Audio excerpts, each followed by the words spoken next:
नमस्कार दोस्तों, आज हम एसएससी और जो रेलवे के लिए हमने प्रैक्टिस सेट नंबर चला रखा है वो उसका प्रैक्टिस सेट नंबर 7 है। आज इसमें हम 25 क्वेश्चन देखेंगे और उनका एक्स्ट्रा फैक्ट सहित जो भी सॉल्यूशन होगा और जो भी टॉपिक आएगा उसका पूरा निचोड़ लेंगे।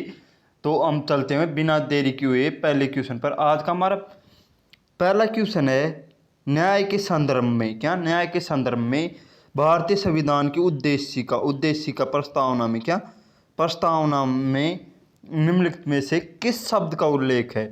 तो इनमें से कौन सा है? आर्थिक न्याय का उल्लेख है। किसका? न्याय में आर्थिक न्याय का उल्लेख है। इसमें कौन कौन से न्याय है ये देखते हैं। पहले भारतीय संविधान की उद्देश्य का प्रस्तावना में 3 प्रकार के न्याय कितने हैं? 3 न्याय है। एक है सामाजिक, दूसरा है आर्थिक और तीसरा है राजनीतिक। यहाँ विकल्पों में आर्थिक न्याय दे रखा है तो हमारा सही आंसर क्या होगा? आर्थिक न्याय।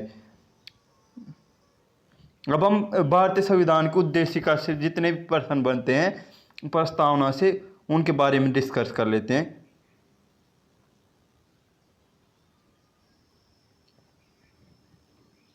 अब हम इसमें देखते हैं, पहले तो भारत की संविधान की मूल प्रस्तावना देखते हैं। उसमें हम भारत के लोग भारत को एक संपूर्ण प्रभुत्व संपन्न समाजवादी पंथ निरपेक्ष लोकतंत्रात्मक गणराज्य बनाने के लिए तथा उसके समस्त नागरिकों को न्याय कौन कौन से हैं? इसमें सामाजिक, आर्थिक और राजनीतिक न्याय। सामाजिक, आर्थिक, राजनीतिक न्याय, स्वतंत्रता, विचार, अभिव्यक्ति और विश्वास, धर्म और उपासना की प्रतिष्ठा और अवसर की समानता प्रदान करने के लिए तथा उन सब में व्यक्ति की गरिमा और राष्ट्र की एकता को और अखंडता सुनिश्चित करने वाली बंधुता बढ़ाने के लिए दृढ़ संकल्प होकर अपनी इस संविधान सभा में आज तारीख 26 नवंबर 1949 ईस्वी मिति मार्गशीर्ष शुक्ल सप्तमी संवत 2006 विक्रम को एतद द्वारा इस संविधान को अंगीकृत, अधिनियमित और आत्मर्पित करते हैं। ये तो इसकी पूरी संविधान की प्रस्तावना थी। अब इसमें से कौन कौन से मुख्य पॉइंट हो सकते हैं और कौन कौन से वो हो सकते हैं, क्वेश्चन बन सकते हैं, वो देखते हैं हम। प्रस्तावना को बेहतर ढंग से समझने के लिए हम इन 3 भाग में बांटते हैं। कौन से में? 3 भाग में। पहला है प्रस्तावना में शामिल न्याय। कौन कौन से न्याय है प्रस्तावना? भारतीय संविधान की प्रस्तावना नागरिकों के 3 प्रकार के न्यायों की बात कही गई है। पहले है सामाजिक न्याय। कौन सा? पहला सामाजिक न्याय। इसमें सामाजिक न्याय जाति, धर्म, लिंग या रंग के आधार पर किसी भी नागरिक के साथ भेदभाव न होना। कौन सा? सामाजिक न्याय है। फिर आर्थिक न्याय। आर्थिक न्याय में कौन क्या क्या है? आर्थिक न्याय में आर्थिक कारणों के आधार पर भेदभाव की समाप्ति और संपदा का समान वितरण। जो ये हमारे प्रश्न में है। अगला है राजनीतिक न्याय। हर नागरिक को समान राजनीतिक अधिकार प्राप्त होगा, जैसे चुनाव लड़ने और वोट देने का अधिकार। ये दोनों अधिकार हर नागरिक को होते हैं। अगला है प्रस्तावना में शामिल स्वतंत्रता। स्वतंत्रता कितनी प्रकार की होती है? प्रस्तावना में स्वतंत्रता, कौन कौन सी स्वतंत्रता का वर्णन कर। अब इसमें न्याय पूछा है तो आगे स्वतंत्रता भी पूछ सकता है। तो स्वतंत्रता देखते हैं। पहले है विचार की स्वतंत्रता, अभिव्यक्ति की स्वतंत्रता, विश्वास की स्वतंत्रता, धर्म की स्वतंत्रता और उपासना की स्वतंत्रता। कितनी प्रकार की स्वतंत्रता है? 5 प्रकार की स्वतंत्रता और 3 प्रकार के न्याय। कितने? 5 प्रकार की स्वतंत्रता और 3 प्रकार के न्याय है। अब प्रस्तावना में शामिल समता देखते हैं। प्रस्तावना में 2 प्रकार की समता है। समानता, प्रतिष्ठा की समता और अवसर की समानता। क्या? प्रतिष्ठा की समता और अवसर की समता।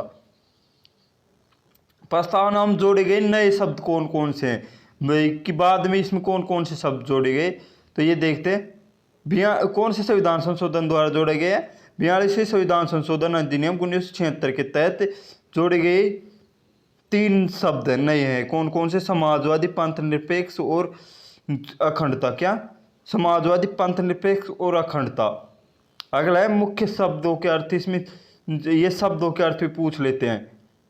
संपूर्ण प्रभुत्व संपन्न, क्या संपूर्ण प्रभुत्व संपन्न, भारत के आंतरिक और बाहरी मामलों में पूरी तरह स्वतंत्र है, किसी विदेश शक्ति के अधीन नहीं है। संपूर्ण प्रभुत्व संपन्न का अर्थ है ये। समाजवादी, लोकतंत्रात्मक तरीकों से समाज में असमानता को कम करना और कल्याणकारी राज्य की स्थापना करना, समाजवादी का अर्थ है। अगला है पंथ निरपेक्ष, क्या पंथ निरपेक्ष, राज्य का अपना कोई आधिकारिक धर्म नहीं होगा, सभी धर्मों का समान संरक्षण होगा। लोकतंत्रात्मक, क्या लोकतंत्रात्मक, जनता का जनता के लिए और जनता द्वारा शासन। लोकतंत्रात्मक का क्या अर्थ है, जनता का जनता के द्वारा जनता के लिए शासन। शक्ति के आत्म, गणराज्य, गणराज्य भारत का राष्ट्र प्रमुख, क्या राष्ट्र प्रमुख राष्ट्रपति होगा। वंशानुगत, राजा का बेटा नहीं।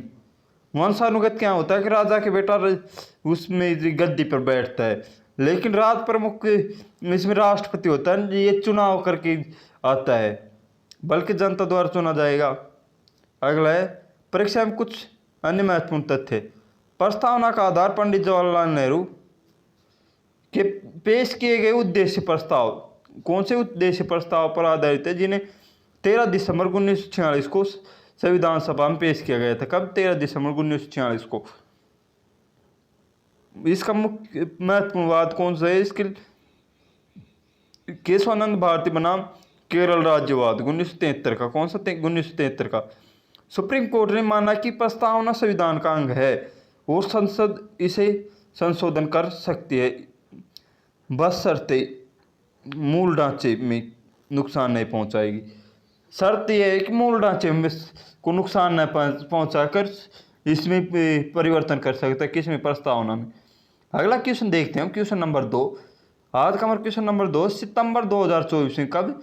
सितंबर 2024 में मनीष कुमार गुप्ता को खालिस्तान का मुख्य सचिव नियुक्त किया गया। कहाँ का मुख्य सचिव नियुक्त किया गया? यह है अरुणाचल प्रदेश का। सितंबर 2024 में वरिष्ठ IAS अधिकारी मनीष कुमार गुप्ता को अरुणाचल प्रदेश का मुख्य सचिव नियुक्त किया गया। वे इस पद पर राज्य प्रशासन के शीर्ष पदाधिकारी के कार्यभार संभाला है। अब और देखते हैं इसके बारे में। हम चलते हैं अगले क्वेश्चन पर, क्वेश्चन नंबर 3 पर। दिसंबर 2024 में नवीन और नवीकरणीय ऊर्जा मंत्रालय के अनुसार PM सूर्यघर मुफ्त बिजली योजना के तहत प्रतिष्ठानों की संख्या मार्च 2027 तक खालिस्तान करोड़ तक पहुंचने की उम्मीद है। तो ये कितने करोड़ तक पहुंचने की उम्मीद है? 1 करोड़ तक। कितने? 1 करोड़ तक। PM सूर्यघर मुफ्त बिजली योजना का लक्ष्य 2027 तक 1 करोड़ घरों पर रूफटॉप सोलर सिस्टम स्थापित करना है। इसका उद्देश्य न केवल बिजली का बचत करना बल्कि हरित ऊर्जा को बढ़ावा देना है। इसका यह है। अगला क्वेश्चन है क्वेश्चन नंबर 4। ग्लोबल इनोवेशन सूचकांक 2024 में भारत की स्थान कौन सा है? तो ये कौन सा है? 39वां। कौन सा? 39वां स्थान है ग्लोबल इनोवेशन सूचकांक में। इसके बारे में देखते हैं हम। ग्लोबल इनोवेशन इंडेक्स 2024 में भारत ने 39वां स्थान प्राप्त किया। सूचकांक विश्व बौद्धिक संपदा द्वारा जारी किए जाते हैं और देश की नवाचार क्षमता और प्रदर्शन का मूल्यांकन करता है। अब हम मोस्ट सूचकांक जो मई 2025 तक अपडेट है और उनमें भारत के रैंक और कौन जारी करता है, ये सब देखते हैं। अब इससे संबंधित में हम महत्वपूर्ण सूचकांक देखते हैं। वैश्विक नवाचार सूचकांक, कौन सा? वैश्विक नवाचार सूचकांक जो 2024 का ग्लोबल इनोवेशन इंडेक्स। भारत का स्थान 39वां है।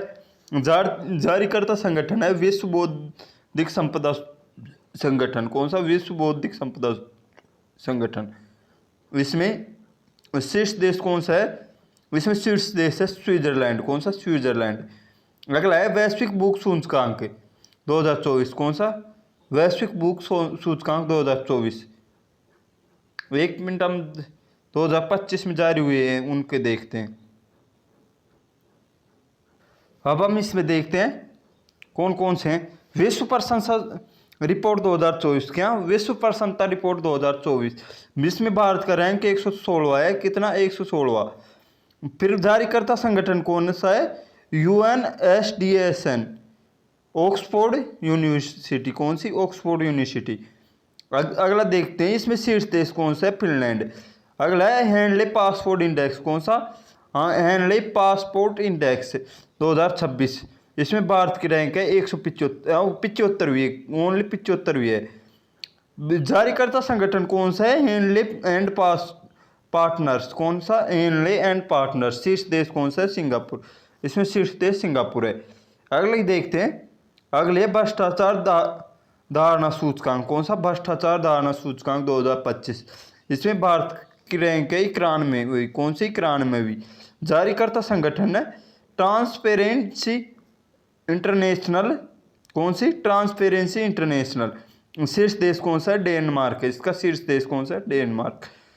अगला है वैश्विक नवाचार सूचकांक। कौन सा? वैश्विक नवाचार सूचकांक 2025। इसमें भारत की रैंक है 38वीं। कौन सी? 38वीं। जारीकर्ता संगठन है विश्व बौद्धिक संपदा सूचकांक। कौन सा? विश्व बौद्धिक संपदा सूचकांक। शीर्ष देश कौन से? स्विट्जरलैंड शीर्ष देश है। अगला है वैश्विक सैन्य ताकत सूचकांक। कौन सी? वैश्विक सैन्य ताकत सूचकांक 2025। इसमें भारत का स्थान कौन सा? चौथा स्थान है भारत का। जारीकर्ता संगठन कौन सा है? वैश्विक फायर पावर इंडेक्स। कौन सा? वैश्विक फायर पावर। इसमें शीर्ष देश कौन सा है? अमेरिका। कौन सा? इसमें शीर्ष देश है अमेरिका। अगला है अंतर्राष्ट्रीय बौद्धिक संपदा सूचकांक। कौन सा? अंतर्राष्ट्रीय बौद्धिक संपदा सूचकांक 2025। इसमें भारत का स्थान है 42वां। कौन सा? 42वां भारत का स्थान है। जारीकर्ता संगठन है US चैम्बर्स ऑफ कॉमर्स। कौन सा? US chambers of commerce. शीर्ष देश है अमेरिका। कौन सा? शीर्ष देश अमेरिका है। अगली है जलवायु परिवर्तन प्रदर्शन सूचकांक। कौन सा? जलवायु परिवर्तन प्रदर्शन सूचकांक 2025। इसमें भारत का स्थान है 10वां स्थान है। भारत का 10वां स्थान है। जारीकर्ता संगठन जर्मन वॉच। कौन सा? German watch. शीर्ष देश इस पहले 3 स्थान खाली है। इसमें पहले तो 3 स्थान खाली है और चौथे स्थान पर कौन है? डेनमार्क है। वैश्विक भूख सूचकांक। कौन सी? वैश्विक भूख सूचकांक 2024। भारत का स्थान है 105। इसमें भारत का स्थान 105 है। कौन सी में? वैश्विक भूख सूचकांक 2024 में। जारीकर्ता संगठन है वेट हंगर हाइव। क्या? Belt hunger hive. इसमें शीर्ष देश कौन सा है? बेलारूस। कौन सा? शीर्ष देश बेलारूस है। मानव विकास सूचकांक 2024-25। कौन सा? मानव विकास सूचकांक 2024-25। भारत का स्थान है 130वां है। इसमें भारत का स्थान कौन सा है? 130वां। जारीकर्ता संगठन कौन सा है? संयुक्त राष्ट्र विकास कार्यक्रम। कौन सा? संयुक्त राष्ट्र विकास कार्यक्रम। शीर्ष देश कौन सा है? स्विट्जरलैंड है। इसका शीर्ष देश स्विट्जरलैंड है। चलते अगले क्वेश्चन पर। अगला क्वेश्चन है विश्व प्रेस स्वतंत्रता सूचकांक 2024-25। क्या? विश्व प्रेस स्वतंत्रता सूचकांक 2024-25। भारत की रैंक है 151। कौन सी? 151 भारत की रैंक है। जारीकर्ता संगठन है रिपोर्टर्स विदाउट बॉर्डर। क्या? Reporters without border. शीर्ष देश नॉर्वे पर। ये 10 देखें, अगली वीडियो में हम और 10 देख लेंगे। तो चलते हम अगले क्वेश्चन पर। अगला क्वेश्चन है IBI। क्या? RBI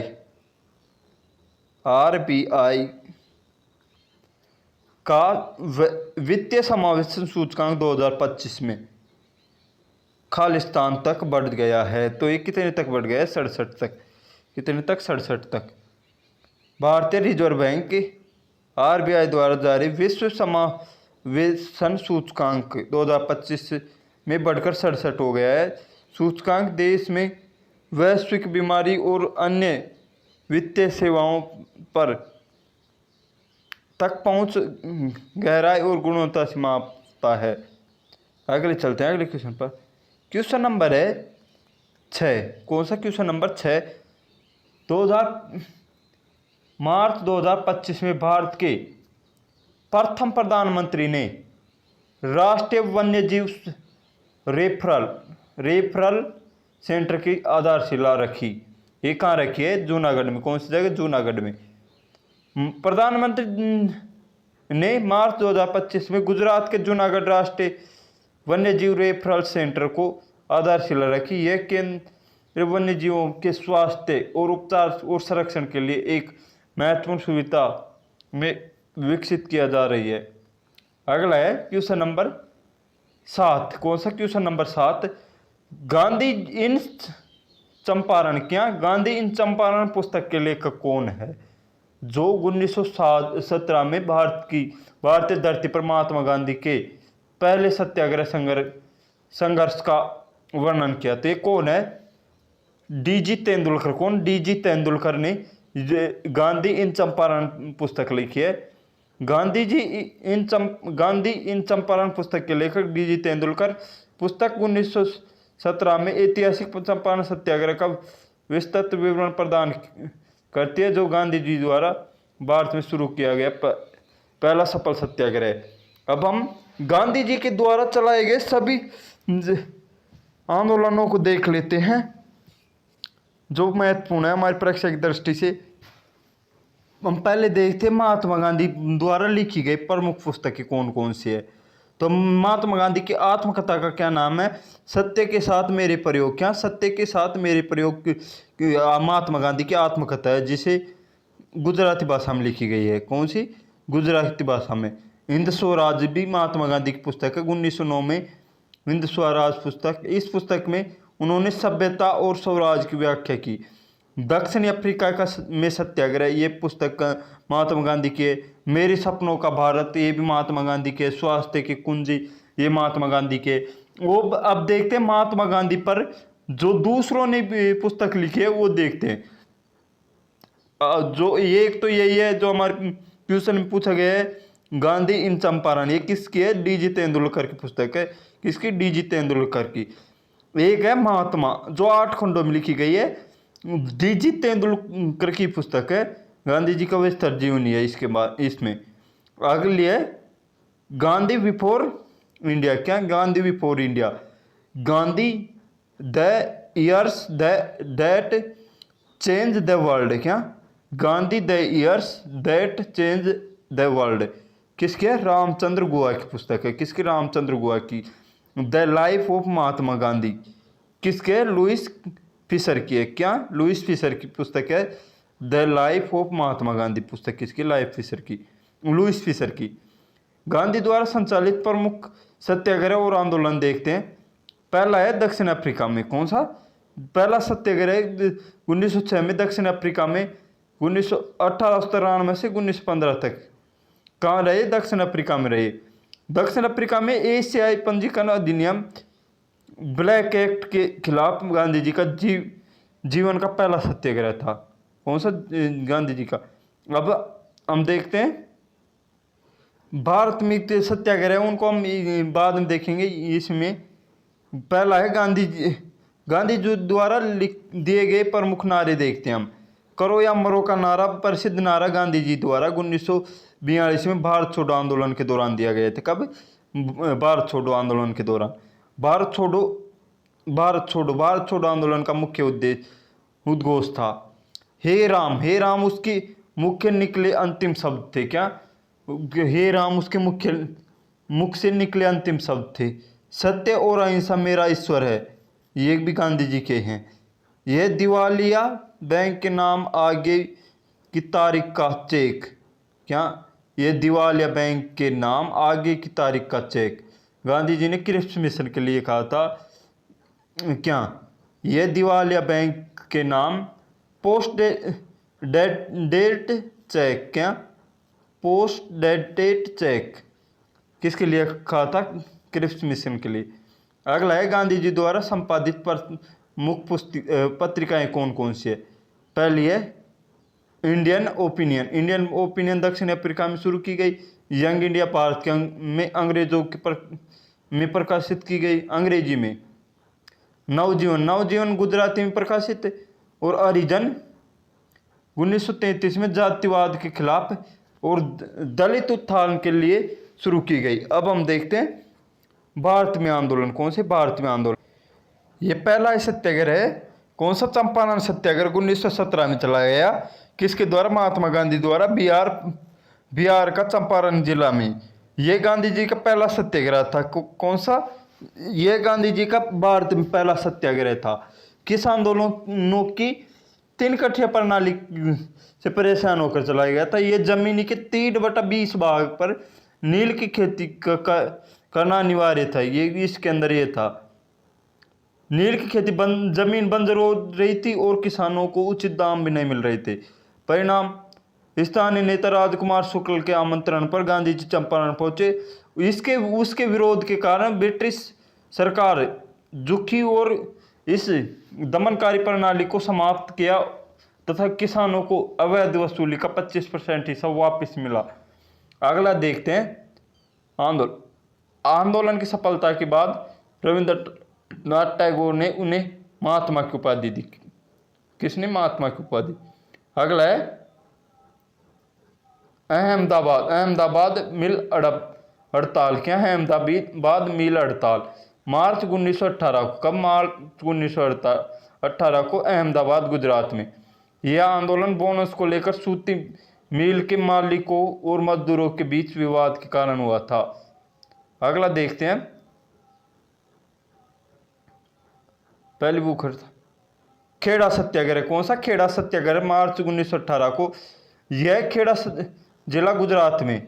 वर्ष 1918 को अकाल सूखे के कारण खेड़ा में फसल पूरी तरह नष्ट हो गई। राजस्व कानून के अनुसार यह फसल सामान्य से 25% कम।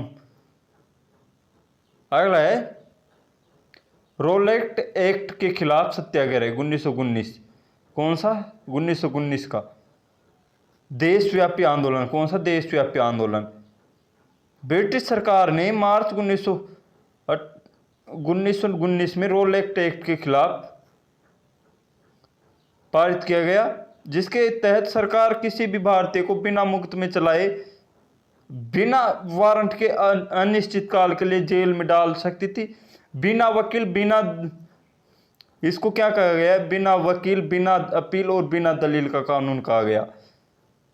यह गांधी जी ने इसके खिलाफ 6 अप्रैल 1919 को देशव्यापी हड़ताल सत्याग्रह का आह्वान किया और अंग्रेजों ने 13 अप्रैल पंजाब में व्यापक विरोध हुआ, जिसके दमन के कारण 13 अप्रैल 1919 को जलियांवाला हत्याकांड को अंजाम दिया गया।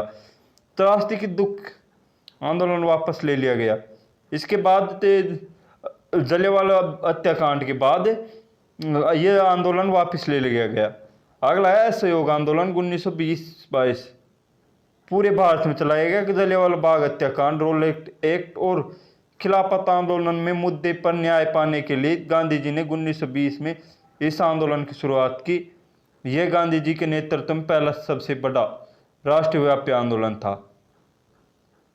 इसमें विदेशी कपड़ों को पूरी तरह से बहिष्कार कर दिया गया। स्कूल, कॉलेजों, अदालतों, इन सभी को बहिष्कार कर दिया।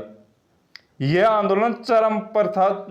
तभी 5 फरवरी 1922 को उत्तर प्रदेश के गोरखपुर में चोरी चोरा कांड हो गया, जहां एक गुस्साए भीड़ ने पुलिस थाने में आग लगा दी और 22 पुलिसकर्मियों को जिंदा जल गए। अहिंसा के पुजारी गांधी जी इस हिंसा के बेद आहत हुए और उन्होंने 12 फरवरी 1922 को असहयोग आंदोलन वापस ले लिया। अगला है सविनय अवज्ञा आंदोलन। कौन सा? सविनय अवज्ञा आंदोलन और दांडी मार्च 1930 से 34। यह साबरमती आश्रम से दांडी, गुजरात के तट की ओर पूरे देश में चला। पूरे देश में कारण ब्रिटिश सरकार ने नमक व्यापारियों पर एकाधिकार कर रखा था और उस पर भारी टैक्स लगाया। नमक जैसी बुनियादी चीज पर टैक्स के विरोध में गांधी जी ने यह आंदोलन शुरू किया। 12 मार्च 1930 को गांधी जी ने अपने 78 अनुयायियों के साथ साबरमती आश्रम से दांडी तक की 24 दिनों की प्रसिद्ध पैदल यात्रा लगभग 390 किलोमीटर शुरू की। 6 अप्रैल 1930 को दांडी पहुंचकर उन्होंने समुद्र के पानी से नमक बनाए और अपनी अंग्रेजों कानून को तोड़ा। अगला है व्यक्तिगत सत्याग्रह 1940। देश के में अलग अलग हिस्सों में व्यक्तिगत रूप से कारण। अगला है भारत छोड़ो आंदोलन 1942। अखिल भारतीय स्वतंत्र स्तर पर क्रिप्स मिशन की सफलता के और द्वितीय विश्व युद्ध के साथ बढ़ती हुई महंगाई और संकट को देखते हुए गांधी जी ने अंग्रेजों को भारत से पूरी तरह बाहर निकालने का मन बना लिया। शुरुआत 8 अगस्त 1948 को बंबई के ग्वालियर टैंक मैदान में इस ऐतिहासिक आंदोलन की शुरुआत हुई। इसी आंदोलन में गांधी जी ने देश को अपना सबसे प्रसिद्ध नारा करो या मरो का नारा दिया था। चलते अगले क्वेश्चन पर।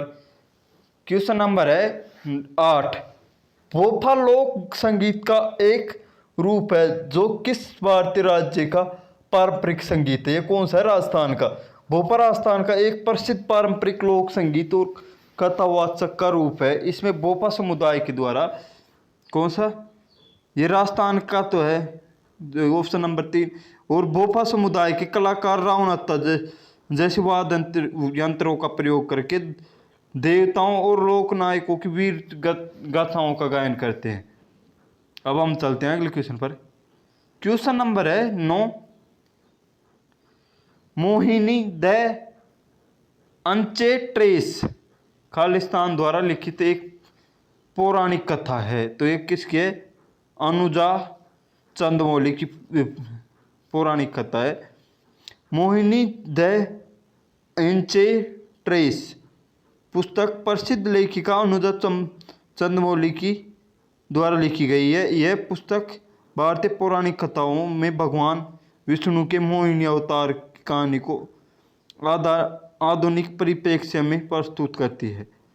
चलते अगले क्वेश्चन पर। क्वेश्चन नंबर है जिंजिया नृत्य। कौन सा? जिंजिया नृत्य निम्नलिखित में से किस भारतीय राज्य से संबंधित है? तो ये किससे? बिहार से। कौन से? बिहार से। जिंजिया नृत्य बिहार का एक पारंपरिक लोक नृत्य है जो मुख्य रूप से मिथिला क्षेत्र में दशहरे के दौरान महिलाओं द्वारा दिया जाता है। इसमें महिलाएं सिर पर जलते हुए दियों के साथ मटका रखकर नृत्य करते हैं। अब हम भारत के महत्वपूर्ण 10 राज्यों के नृत्य देख लेते हैं, लोक नृत्य। हम बिहार के लोक नृत्य देखते हैं। बिहार का है मुख्य नृत्य है जिंजिया, जट जटिन, कजरी, विदेशिया और सामा चकेवा। ये किसके? बिहार के। अब इनमें देख लेते हैं। जिंजिया नृत्य विशेष रूप से नवरात्रा के समय। कब? नवरात्रा के समय राजा चित्रसेन और उसकी रानी की याद में किया जाता है। इसमें महिलाएं सिर पर मिट्टी का घड़ा जिसमें छेद होते हैं और अंदर दिया जलाया जाता है। क्या? दिया जलाकर रखकर सिर पर रखकर नृत्य किया जाता है। इसमें यह जट जटिन क्या? जट जटिन नृत्य है शादीशुदा जोड़े के नोक झोंक और प्रेम को दर्शाता है और यह मानसून के समय किया जाता है। अगला राज्य है राजस्थान। राजस्थान के मुख्य नृत्य देख लेते हैं। घूमर, कालबेलिया, चरी, कठपुतली, गैर और सुईसिनी। ये राजस्थान के प्रमुख नृत्य है। इनमें घूमर को राजस्थान के लोक नृत्यों का सिरमौर कहा जाता है और इसे भील जनजाति की महिलाएं कौन? भील जनजाति की महिलाएं सरस्वती माता की पूजा के लिए करती थी जो बाद में राजपूतों में प्रसिद्ध हुआ। अगला है कालबेलिया। कालबेलिया जो सपेरा नृत्य भी कहते हैं। कालबेलिया को सपेरा नृत्य कहते हैं। इसे 2010 में यूनेस्को की अमूर्त सांस्कृतिक विरासत में शामिल किया गया। इसकी प्रसिद्ध नृत्यांगना गुलाबो सपेरा है। कौन सी? गुलाबो सपेरा। अगला है असम। असम के देखते हैं। बिहू, सत्रिया जो सत्रिया तो शास्त्रीय नृत्य के अंदर आता है। बगरुम्बा, भोरताल, ओजापल्ली आदि है। महत्वपूर्ण तथ्य देखते हैं इसके। बिहू साल में 3 बार मनाया जाता है। कब? बोहांग बिहू, कंगाली बिहू और भोगली बिहू। कौन कौन से हैं? बोहाग बिहू, कंगाली बिहू और भोगली बिहू जो फसल की कटाई से जुड़े हुए हैं। कब? फसल कटाई से। सत्रिया असम का प्रसिद्ध शास्त्रीय नृत्य है जिसे 15वीं शताब्दी में महान संत श्री मत्स्यशंकर देव ने वैष्णव धर्म के प्रचार के लिए शुरू किया गया था। अगला है केरल। कौन सा? केरल। केरल राज्य के मुख्य नृत्य देखते हैं। कथकली, मोहिनीअट्टम दोनों शास्त्रीय नृत्य और थेयम ओट्टम थुलाल क्या? ओट्टम थुलाल महत्वपूर्ण तथ्य।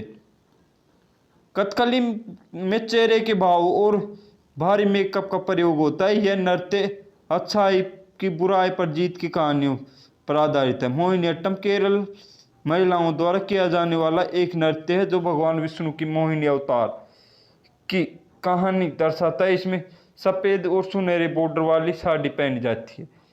अगला है ओडिशा। कौन सा? ओडिशा। ओडिशा के मुख्य नृत्य देखते हैं। ओडिसी जो शास्त्रीय नृत्य के अंतर्गत आता है। छऊ में मयूरभंज छऊ किया जाता है ओडिशा में। गोटी पुआरे क्या? गोटी पुआ, बागनाच और घूमरा। घूमर राजस्थान का है और घूमर तो राजस्थान का है और घूमरा कहाँ का है? ओडिशा का। इसमें महत्वपूर्ण देखते हैं। ओडिसी नृत्य के संबंध में प्रसिद्ध गुरु केलुचरण महापात्रा। कौन सा? केलुचरण महापात्रा। इसके बारे में एसएससी और रेलवे बार बार पूछती है। त्रिभंग मुद्रा सबसे प्रसिद्ध है। इसमें कौन सी त्रिभंग मुद्रा सबसे प्रसिद्ध है? गोटीपुआ नृत्य में कम उम्र के लड़के महिलाओं के वस्त्र पहनकर भगवान जगन्नाथ और कृष्ण की स्तुति करते हैं। अगला है तमिलनाडु। तमिलनाडु के मुख्य नृत्य भरतनाट्यम, करकट्टम और कावड़ी अट्टम, कुंभी। भरतनाट्यम, करकट्टम, कावड़ी अट्टम और कुंभी ये कहाँ के? तमिलनाडु के। तमिलनाडु में है भगवान भरतनाट्यम भारत का सबसे पुराना शास्त्रीय नृत्य माना जाता है जिसे साद्रियट्टम या दास्यट्टम कहा जाता है क्योंकि इसमें मंदिरों में तेजी देवदासियों द्वारा किया जाता था। इसमें प्रसिद्ध कलाकारों में कौन कौन से? भरतनाट्यम में प्रसिद्ध कलाकार कौन कौन से?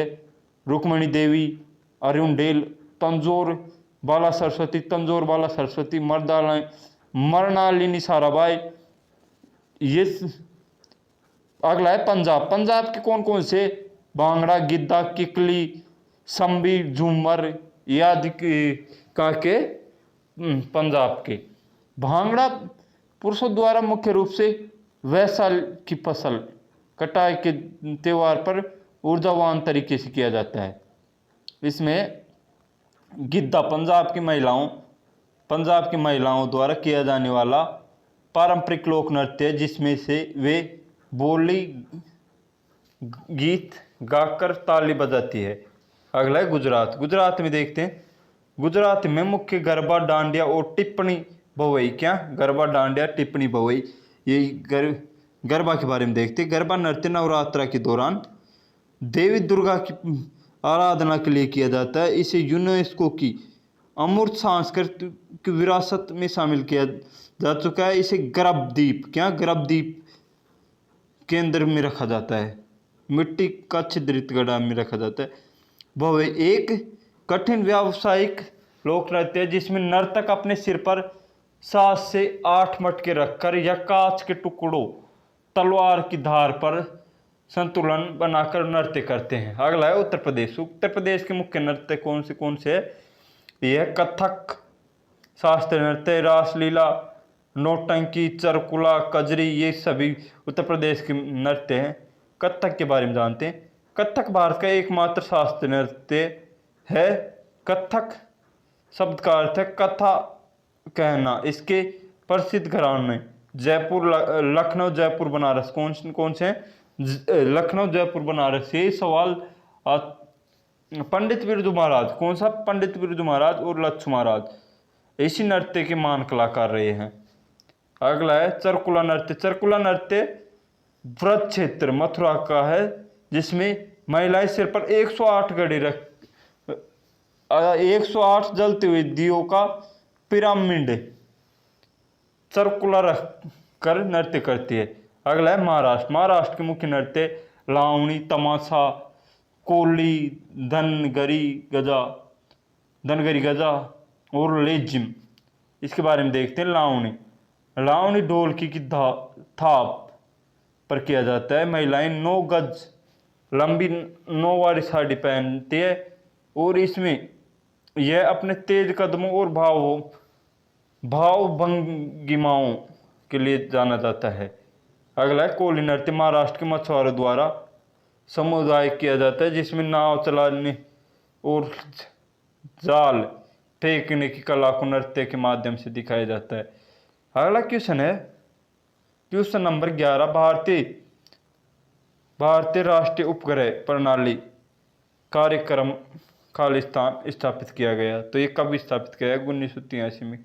कब? 1983 में। भारतीय राष्ट्रीय उपग्रह प्रणाली INSAT कार्यक्रम की शुरुआत आधिकारिक रूप से 1983 में हुई थी।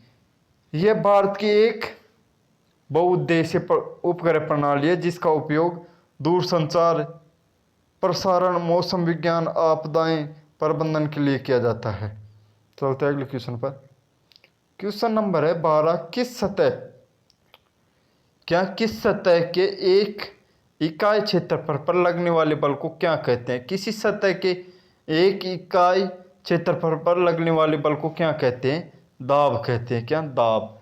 भौतिक विज्ञान में किसी सतह के इकाई क्षेत्रफल व लंबवत कार्य करने वाले बल को दाब कहा जाता है। इसका सूत्र है दाब बराबर बल बटा क्षेत्रफल। क्या? दाब बराबर बल बटा क्षेत्रफल। और इसका SI मात्रक कौन सा है? पास्कल है। SI मात्रक कौन सा है? पास्कल। अब अगले क्वेश्चन को देखते हैं। Question number 13। जनवरी 2025 में किस संगठन में टिकाऊ पैकेजिंग समाधान पर राष्ट्रीय मिशन का शुभारंभ किया गया? तो ये किस में किया गया है? यह किया गया है CSIR।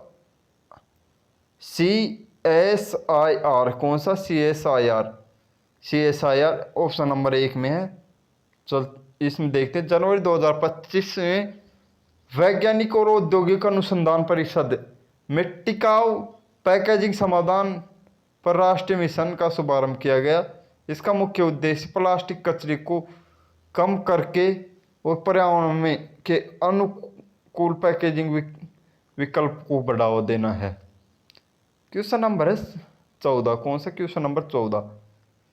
सार्वजनिक क्या है? सार्वजनिक वस्तुओं के संदर्भ में निम्नलिखित में से कौन सा कथन सही है? तो यह है आमतौर पर सार्वजनिक वस्तुओं का लाभ सभी को मिलना। ये इसका सही आंसर है। सार्वजनिक वस्तुओं में गैर अपरिवर्तनीय और गैर प्रतिस्पर्धी होती है। इसका अर्थ है कि एक व्यक्ति द्वारा इसका उपयोग करने से दूसरे के लिए इनकी उपलब्धता कम होती है और इसका लाभ समाज के सभी व्यक्तियों के बिना किसी भेदभाव के मिलता है। अगला क्वेश्चन है छत्रपति शिवाजी महाराज के माता पिता कौन थे? तो छत्रपति शिवाजी महाराज के माता पिता कौन थे? जीजाबाई और संभाजी भोसले। क्या? जीजाबाई और संभाजी भोसले थे। मराठा साम्राज्य के संस्थापक छत्रपति शिवाजी महाराज के पिता संभाजी भोसले और उसकी माता जीजाबाई थी। जीजाबाई का शिवाजी महाराज के व्यक्तित्व निर्माण और उन्हें संस्कार देने में अत्यंत महत्वपूर्ण योगदान था। अब हम शिवाजी की महत्वपूर्ण राज व्यवस्था देख लेते हैं। अब हम पहले देखते हैं छत्रपति शिवाजी महाराज के बारे में। क्या? छत्रपति शिवाजी महाराज के जीवन परिचय के बारे में। क्या? जीवन परिचय के बारे में। पूरा नाम था शिवाजी भोसले। इस छत्रपति शिवाजी महाराज 19 फरवरी 1630 को शिवनेर दुर्ग महाराष्ट्र में जन्मे थे। इसके माता पिता संभाजी भोसले और जीजाबाई थी। क्या? इसके पिता संभाजी भोसले और माता जीजाबाई थी। अगला है इसके गुरु कौन थे? इसके गुरु थे दादोजी कोंडदेव। क्या? कोंडदेव, जिन्होंने युद्ध कला और प्रशासन सिखाया। इसका आध्यात्मिक गुरु कौन थे?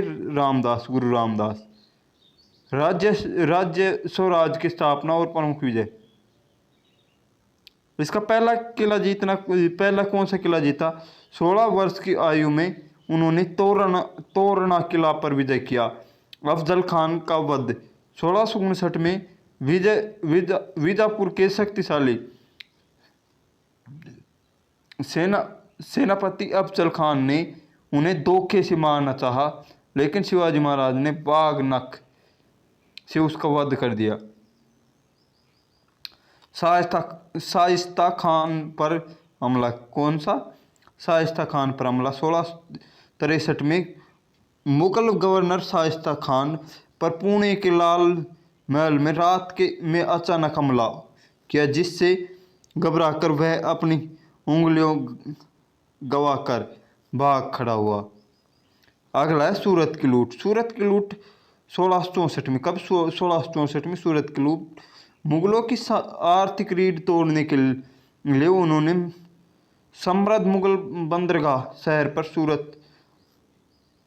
सूरत पर आक्रमण किया। पुरंदर की संधि 1665 में मुगल सेनापति मिर्जा राजा जय सिंह के भारी दबाव के बाद संधि हुई, जिसके तहत शिवाजी महाराज के 23 किलो को मुगलों को देना पड़ा। अगला राज्याभिषेक।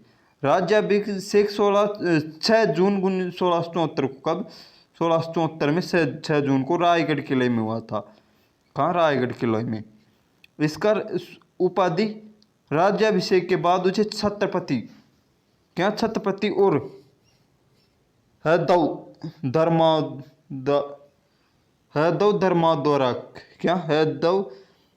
धर्मोद्धारक उपाधि दी।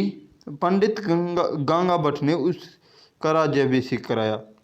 सैन्य प्रशासनिक सुधार देखते इसके अष्टप्रधान, क्या अष्टप्रधान मंडल शासन चलाने के लिए 8 मंत्रियों की एक परिषद बनाए, जिसमें मुख्य पद पेशवा प्रधानमंत्री का था।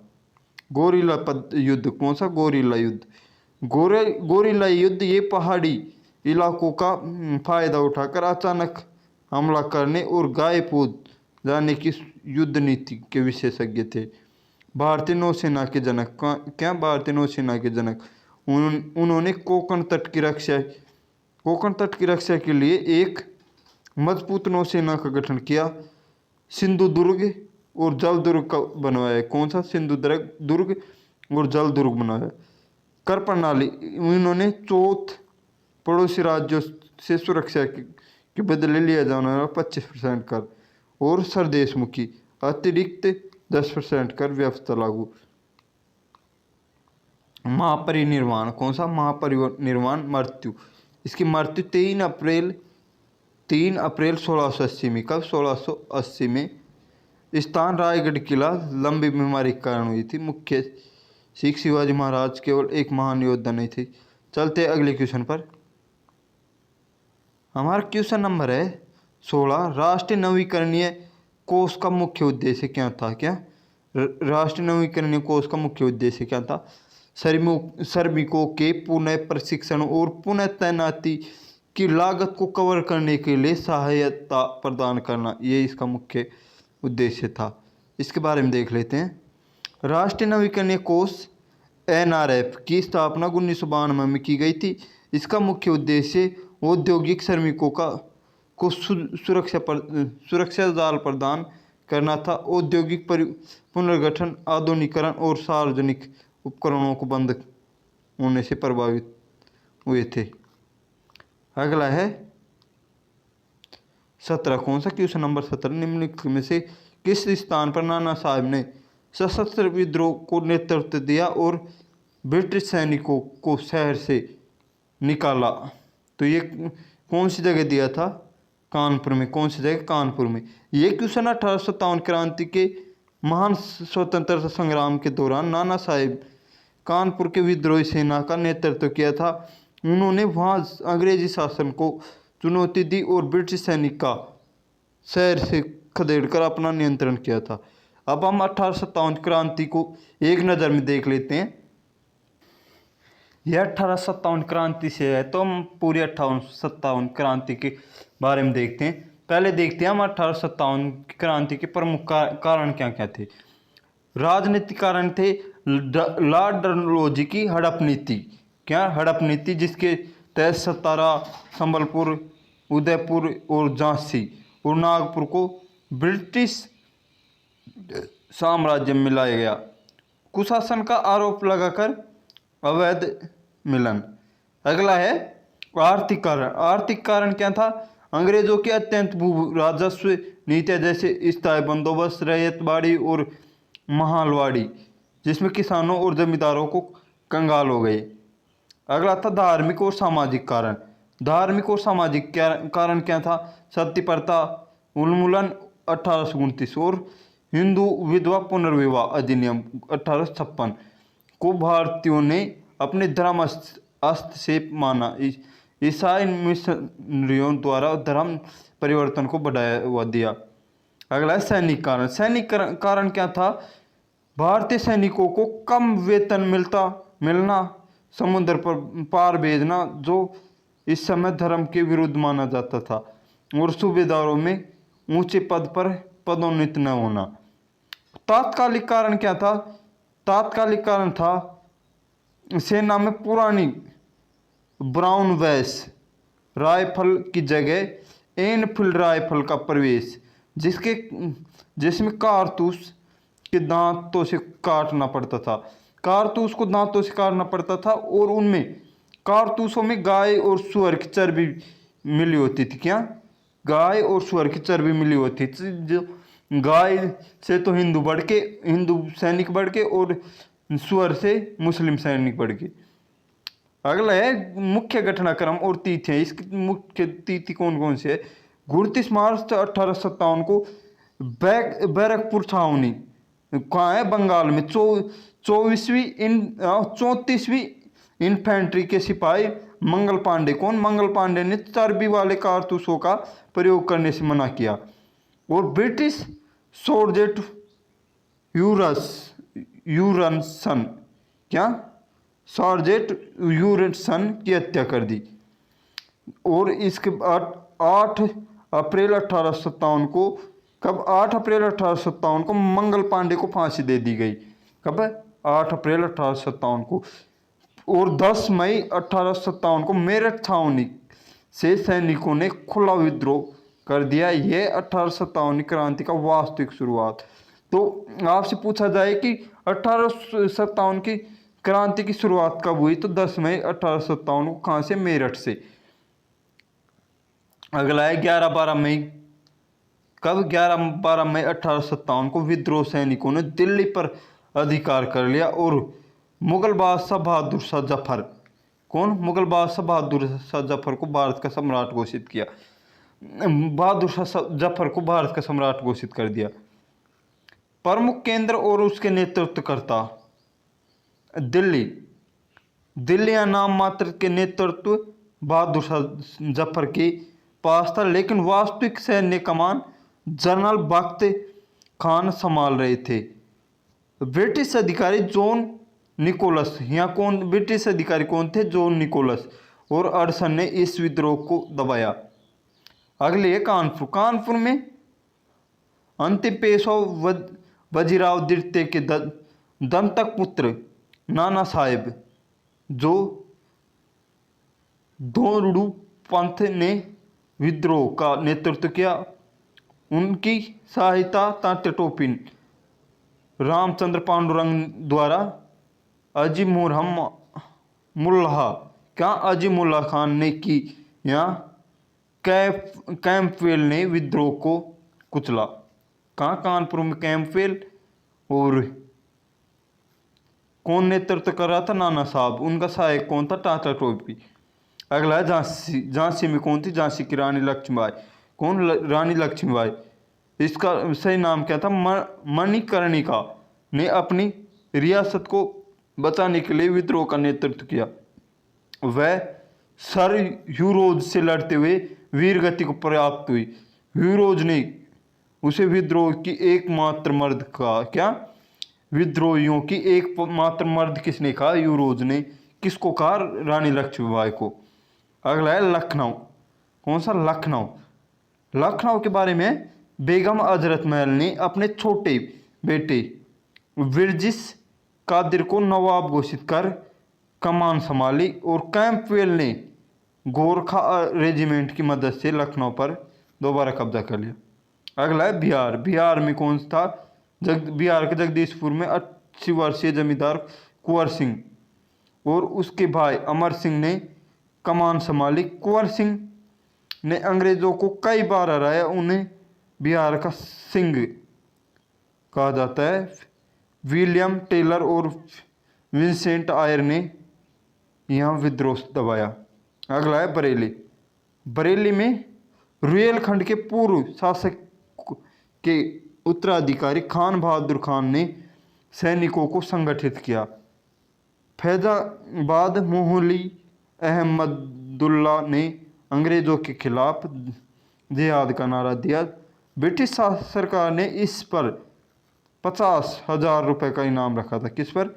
मौली अहमदुल्ला मोहन अहमद। इलाहाबाद में कौन थे?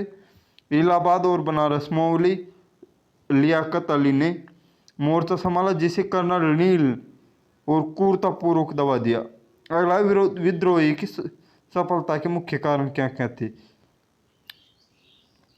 सीमित क्षेत्र। विद्रोह पूरे भारत में नहीं फैला, मुख्य रूप से उत्तर और मध्य तक ही सीमित रहा। दक्षिण भारत, पंजाब और बंगाल इसमें अछूत रहे। अगला है समर्थन कमी। भारत में बड़े जमींदार, साहूकारों और शिक्षित मध्य वर्ग की विद्रोही के साथ नहीं दिया गया। ग्वालियर के सिंधिया और हैदराबाद के निजाम अंग्रेजों के वफादार बने। केंद्रीय नेतृत्व का अभाव। विद्रोहियों के पास कई ठोस आधुनिक हथियार और कुशल केंद्रीय संगठन था। क्रांति के परिणाम और प्रभाव। केंद्रीय शासनतंत्र। क्या? कंपनी के शासनतंत्र। भारत सरकार शासन अधिनियम 1857 पारित हुआ। इसके तहत ईस्ट इंडिया कंपनी का शासन समाप्त और भारत नियंत्रण सीधे ब्रिटिश की क्राउन या महारानी विक्टोरिया के हाथ में सौंप दिया गया। अगला गवर्नर का पदनाम बदला गया। भारत में गवर्नर जनरल को अब वायसराय कहा जाने लगा। लॉर्ड कैनिंग भारत के अंतिम वायसराय जनरल और पहले अंतिम तो गवर्नर जनरल थे और पहले वायसराय थे। पील कमीशन सेना के पुनर्गठन के लिए आयोग का गठन किया गया। यूरोपीय सैनिकों के संख्या बढ़ाई गई और फूट डालो राज करो नीति के तहत रेजिमेंटों का विभाजन जाति और धर्म के आधार पर किया गया। हड़प नीति समाप्ति। डलहौजी की गोद निषेध नीति को वापस ले लिया गया और राजाओं में उत्तराधिकार चुनने की अनुमति मिली। इससे संबंधित महत्वपूर्ण पुस्तकें हैं जो बार बार पूछी जाती है। पहले कौन से? विनायक दामोदर सावरकर की। इन्होंने इंडिपेंडेंस 1857 इसमें भारत का पहला स्वतंत्रता संग्राम का। क्या? भारत का पहला स्वतंत्रता संग्राम का। अगली है डिसरायली की। क्या? डिसरायली ब्रिटिश नेता था, इसने राष्ट्रीय विद्रोह कहा। कहाँ? डिसरायली ब्रिटिश नेता, इसने राष्ट्रीय विद्रोह कहा। R.C. मजूमदार इन्होंने अपनी पुस्तक the sepoy mutiny and the rebellion of 1857 में लिखा कि यह न तो प्रथम और न ही अंग्रेजों राष्ट्रीय और न ही स्वतंत्रता संग्राम था। M.N. सेन इसकी पुस्तक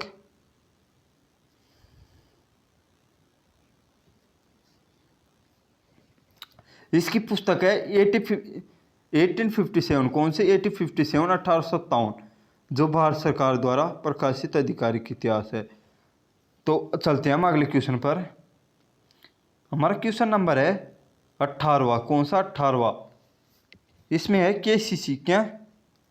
KCC किसान क्रेडिट कार्ड योजना में खालिस्तान में शुरू की गई थी ताकि बैंकों द्वारा एक साथ रूप से अपनाने के लिए किसानों को उनके जोत के आधार पर किसान क्रेडिट कार्ड जारी किया जा सके। तो ये कब 1998 में शुरू की गई थी? कौन सी केसीसी योजना कब शुरू की गई थी? 1998 में।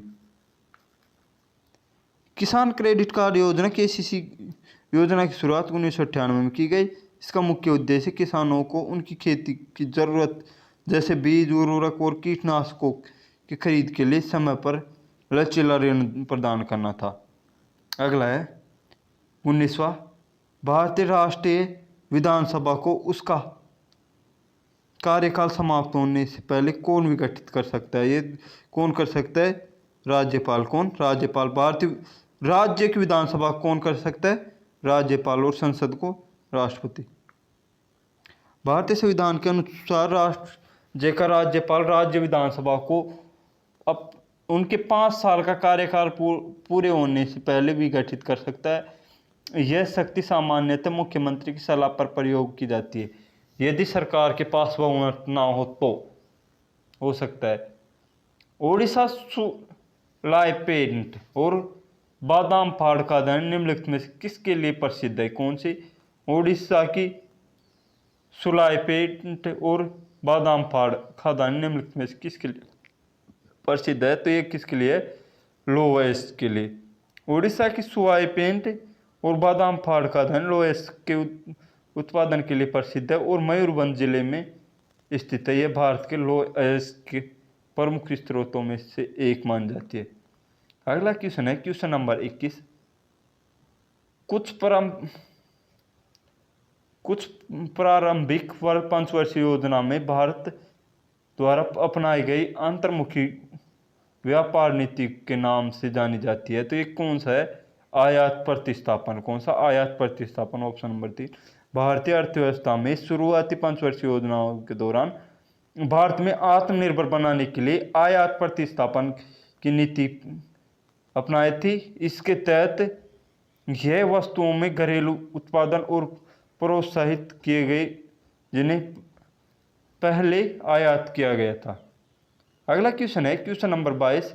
2011 में भारत में शहरीकरण का स्तर क्या था?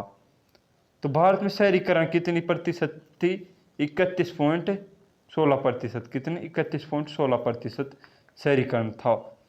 2011 की जनगणना के अनुसार भारत में शहरीकरण 31.16% दर्ज किया गया था। यह भारत में जनसंख्या के एक बड़े हिस्से में ग्रामीण क्षेत्रों में शहरी क्षेत्रों की ओर प्रवास को सही विकास दर्शाता है। तो हम जो भारतीय जनगणना से संबंधित जितने भी आंकड़े हैं 2011 की से उनके बारे में देख लेते हैं। जनसंख्या और शहरीकरण। क्या? जनसंख्या और शहरीकरण। कुल जनसंख्या तो 121.08 करोड़ विश्व की कुल आबादी का 17.5% है। अब शहरीकरण शहरी जनसंख्या देखते हैं। 31.16% शहरों में रहती थी जो 37.7 करोड़। जैसे हमारे प्रश्न पूछे हैं कि कितना प्रतिशत है, तो ये 31.16% जो 37.7 करोड़ है। अगला है ग्रामीण जनसंख्या। ग्रामीण जनसंख्या कितना प्रतिशत है? 16.84 करोड़। कितना? 16.84 करोड़ वो प्रतिशत है, करोड़ नहीं है। 16.84%। वो 68.84% है जो कितनी है? 83.3 करोड़ है। कितनी? 83.3 करोड़ जनसंख्या है। 10 की वृद्धि दर कितनी है?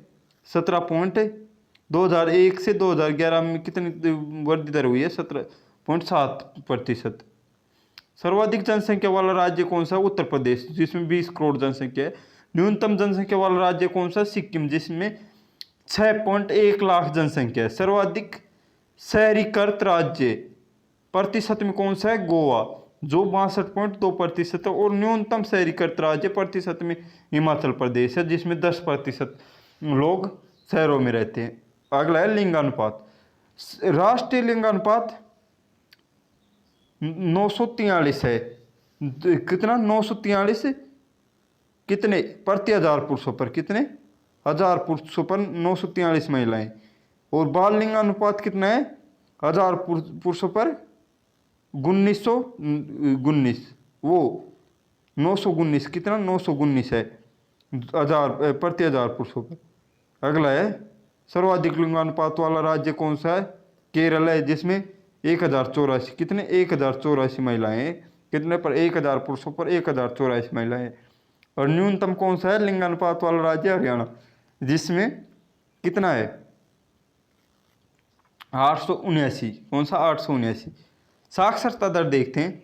कुल साक्षरता दर कुल साक्षरता दर तो है 74.04%। क्या 0.4% है, जिसमें पुरुषों की कुल साक्षरता दर कितनी है? 82.14% और महिलाओं के 65.46%। कितनी? 46%। सर्वाधिक साक्षरता वाला राज्य कौन सा? केरल, जो 94% साक्षर है। और न्यूनतम साक्षरता वाला राज्य कौन सा? बिहार, जिसमें 61.8% है। कितनी? 61.8%। जनसंख्या घनत्व देख लेते हैं आप। भारत का जनसंख्या घनत्व 382 व्यक्ति प्रति वर्ग किलोमीटर है। कितने? 382 व्यक्ति प्रति वर्ग किलोमीटर में। सर्वाधिक घनत्व वाला राज्य कौन सा? बिहार, 1102 वर्ग किलोमीटर। क्या 1102 प्रति वर्ग किलोमीटर में। न्यूनतम घनत्व वाला राज्य कौन सा? अरुणाचल प्रदेश, 17 व्यक्ति प्रति वर्ग किलोमीटर में। अगला है केंद्र शासित प्रदेश के विशेष आंकड़े देखते हैं। सर्वाधिक जनसंख्या वाला राज्य केंद्र शासित प्रदेश कौन सा है? दिल्ली। न्यूनतम जनसंख्या वाला लक्षद्वीप। सर्वाधिक साक्षरता वाला लक्षद्वीप। सर्वाधिक लिंगानुपात वाला पांडुचेरी। और न्यूनतम लिंगानुपात वाला दमनदीव। चलते हैं हम अगले क्वेश्चन पर। Question number 23। मनुष्य के लिए कृत्रिम वक्र का प्राथमिक कार्य क्या है? कृत्रिम वक्र का प्राथमिक कार्य क्या है? रुधिर में नाइट्रोजन। क्या? रुधिर में नाइट्रोजन युक्त अपशिष्ट उत्पादनों को हटाने के लिए। क्या? अपशिष्ट उत्पादनों को हटाने के लिए। कृत्रिम वक्र हेमोडायलिसिस का प्राथमिक कार्य रुधिर को शुद्ध करना है। जब मनुष्य में वास्तविक वक्र गुर्दे काम करना बंद कर देते हैं तो यह मशीन रक्त से यूरिया और अन्य हानिकारक नाइट्रोजन युक्त अपशिष्ट पदार्थों को फिल्टर करने के बाहर निकालती है। अगला क्वेश्चन है क्वेश्चन नंबर 24। निम्नलिखित में से कौन सा अंग? क्या? कौन सा अंग केंद्रीय तंत्रिका तंत्र का हिस्सा है? एक तो हृदय और एक दूसरा मेरुरज्जु। तो इसमें कौन सा है? केवल दो। मेरुरज्जु है वो मनुष्य के केंद्रीय तंत्रिका तंत्र का हिस्सा है। केंद्रीय तंत्रिका तंत्र के मुख्य रूप से मस्तिष्क को मेरुरज्जु शामिल होता है। मेरुरज्जु तो मस्तिष्क में होता है और हृदय परिसंचरण तंत्र का हिस्सा है, इसलिए मेरुरज्जु सही है। अब हम इसके बारे में और देख लेते हैं साइंस से महत्वपूर्ण क्वेश्चन। अब हम मानव तंत्रिका तंत्र के बारे में देखते हैं। मानव तंत्रिका तंत्र हमारे शरीर में मानव तंत्रिका तंत्र हमारे शरीर में सोचने, समझने और याद रखने की अंगों के बीच तालमेल बिठाने का काम तंत्रिका तंत्र का होता है। अब इसमें के दो भाग होते हैं। कौन कौन से? एक तो केंद्रीय तंत्रिका तंत्र, जिसे CNS। क्या? CNS यह शरीर का कंट्रोल रूम होता है। इसके अंतर्गत केवल दो मुख्य अंग आते हैं। एक तो है मस्तिष्क, जो सब कुछ सोचता और कंट्रोल करता है, और दूसरा है मेरुरज्जु। कौन सा? मेरुरज्जु। यह रीढ़ की हड्डी के अंदर स्थिर एक लंबी रस्सी जैसी संरचना होती है, जो मस्तिष्क से आने जाने और सिग्नलों को ट्रांसफर करती है, और प्रतिवर्ती क्रियाओं जैसे अचानक गर्म वस्तु को छूने पर हाथ पीछे खींचना और कंट्रोल करती है। अगला है हमारे सवाल में पूछा है हृदय। ये एक तो दे रखा है हृदय और दूसरा दे रखा है मेरुरज्जु। यह हृदय परिसंचरण तंत्र से संबंधित है। किसका? परिसंचरण तंत्र का हिस्सा है। ना कि तंत्रिका तंत्र का। मेरुरज्जु का CNS का हिस्सा है, किसका? तंत्रिका तंत्र का हिस्सा है। कौन? मेरुरज्जु। इसलिए दूसरा सही है। अब दूसरा था भाग परिधीय तंत्रिका तंत्र। कौन सा? परिधीय तंत्रिका तंत्र, PNS। मस्तिष्क और मेरुरज्जु से निकलने वाली सभी नसें जो पूरे शरीर में फैली होती है मिलकर परिधीय तंत्रिका तंत्र बनाती है। जो यह दो प्रकार की होती है। परिधीय तंत्रिका तंत्र दो प्रकार की होती है। एक कपाल तंत्रिका तंत्र। कौन से? एक कपाल तंत्रिका है जो सीधे दिमाग से निकलती है, इनकी संख्या 12 जोड़ी होती है। दूसरे मेरु तंत्रिका तंत्र। कौन से? मेरु तंत्रिका तंत्र जो मेरुरज्जु से निकलती है, इनकी संख्या 31 जोड़ी होती है। कितनी? 31 जोड़ी। अगला है तंत्रिका तंत्र की सबसे छोटी इकाई। सबसे छोटी इकाई कौन सी है? न्यूरॉन। न्यूरॉन तंत्रिका कोशिका। यह तंत्रिका तंत्र की संरचनात्मक और कार्यात्मक इकाई है। खास बात यह है मानव शरीर की सबसे लंबी कोशिका होती है, इसमें विभाजन नहीं होता, इसलिए दिमाग में चोट लगने पर कोशिकाएं खुद को ठीक नहीं कर पाती। अगला है जो एग्जाम में सीधे पूछे जाते हैं वो क्वेश्चन देखते हैं। मानव मस्तिष्क का वजन कितना होता है? 1300 से 1400 ग्राम। मस्तिष्क का सबसे बड़ा भाग कौन सा है? परम मस्तिष्क। यह बुद्धि, याददाश्त और इच्छा शक्ति का केंद्र होता है। कौन सा? परम मस्तिष्क। शरीर का संतुलन कौन बनाता है? अग्र अनुमस्तिष्क। कौन सा? अनुमस्तिष्क। शराब पीने पर क्या? शराब पीने पर यह भाग प्रभावित होता है, जिसे इंसान लड़खड़ाने लगता है। Blood pressure. कौन सा? Blood pressure. दिल की धड़कन और उल्टी आना कौन कंट्रोल करता है? ये कौन करता है? मेडुला ओब्युलेटा। क्या? मेडुला ओब्युलेटा। और देखते हैं, ये अनैच्छिक क्रियाओं को नियंत्रित करता है। ECG का प्रयोग किसके लिए किया जाता है? मस्तिष्क की गतिविधियों का पता लगाने के लिए, जबकि ECG दिल के लिए होता है। मस्तिष्क के ऊपर कौन सी झिल्ली होती है? वो कौन सी झिल्ली होती है? मेनिंजेस। क्या? मेनिंजेस। इसमें सूजन आने पर मेनिंजाइटिस नामक बीमारी हो जाती है। अगला क्वेश्चन है क्वेश्चन नंबर 25। अर्थशास्त्र ग्रंथ। कौन सा?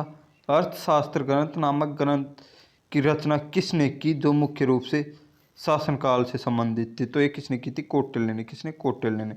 अर्थशास्त्र की रचना आचार्य कौटिल्य, जिन्हें चाणक्य के नाम से जाना जाता है। मौर्य शासनकाल प्रणाली राजनीति, अर्थनीति और शासन कला पर आधारित एक अत्यंत महत्वपूर्ण प्राचीन ग्रंथ है। अब हम भारतीय जो पुरानी पुस्तकें हैं उनसे जो क्वेश्चन पूछे जाते हैं वो क्वेश्चन देख लेते हैं हम, कौन कौन से क्वेश्चन पूछे जाते हैं। अब हम भारतीय प्राचीन पुस्तकों को देख लेते हैं जो बार बार एग्जामों में पूछी जाती है। तो पहली है अर्थशास्त्र, कौटिल्य चाणक्य द्वारा लिखी गई थी। राजतरंग में किसकी है? कल्याण की पुस्तक है। किसकी? कल्याण की। मुद्रा राक्षक विशाख दत्त की पुस्तक है। ये क्वेश्चन वो है जो बार बार पूछे जाते हैं, इन पुस्तकों से बार बार क्वेश्चन पूछे जाते हैं। इंडिका मेगस्थनीज की पुस्तक है। अष्टाध्याय पाणिनि की पुस्तक है। किसकी? पाणिनि की।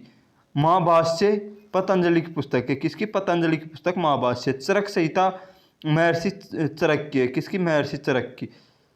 सुश्रुत संहिता महर्षि सुश्रुत की है। किसकी? महर्षि सुश्रुत की। सूर्य सिद्धांत आर्यभट्ट की। किसकी? सूर्य सिद्धांत आर्यभट्ट के। अभिज्ञान शाकुंतलम कौन सी? अभिज्ञान शाकुंतलम किसके है? महाकवि कालिदास की। रघुवंशम किसके? महाकवि कालिदास के। मेघदूत कवि कालिदास के।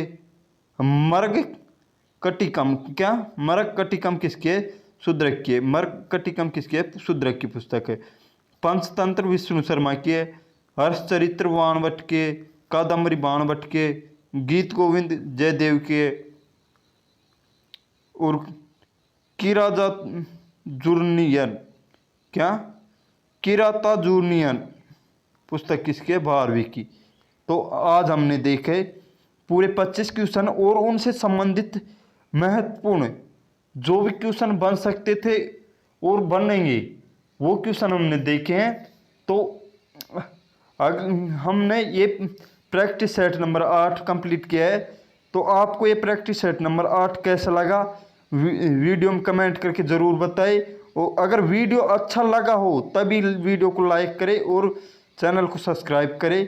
धन्यवाद। जय हिंद, जय भारत। मिलते हैं अगले वीडियो में, तब तक के लिए जय हिंद।